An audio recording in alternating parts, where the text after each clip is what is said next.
Well, court is over for today in the Vanderbilt rape trial, but it was an interesting start to week 3. Defendant Cory Batey took the stand in his own defense, then closing arguments got underway.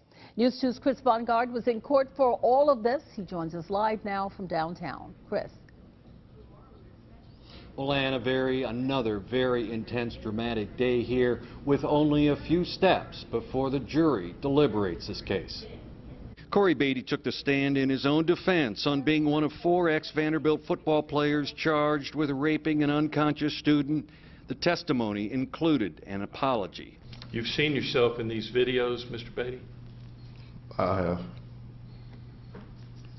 And can you explain your actions? I'm just sorry. I never intended on hurting anyone. I was extremely intoxicated, and I would just like to extend a personal apology and a mother. Prosecutors wondered about phone calls that came from Batey's phone during the time he could not remember anything because of the alcohol. We have certified copy of your phone record showing that you made some 26 calls during the period of time you say you have no recollection of. Wouldn't deny that, correct? If the phone record shows that, that would be true. You just say you have no memory of anything.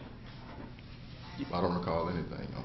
After Batey spent all morning testifying, prosecutors began their closing arguments, focusing as much on the other defendant, Brandon Vandenburg, as Mr. Batey. But again, Mr. Vandenburg keeps wanting to do more to keep this continuing. This isn't one act of him directing, one act of him soliciting, one act of him aiding. It is act upon act upon act.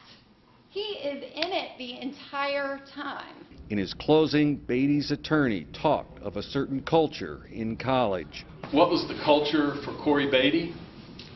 Culture encouraged underage drinking. Drinking in your room, then going to a party, and then going to another party.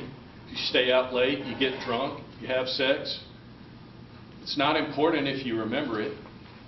It actually seems to be funnier or more lighthearted or laughable if you don't remember it.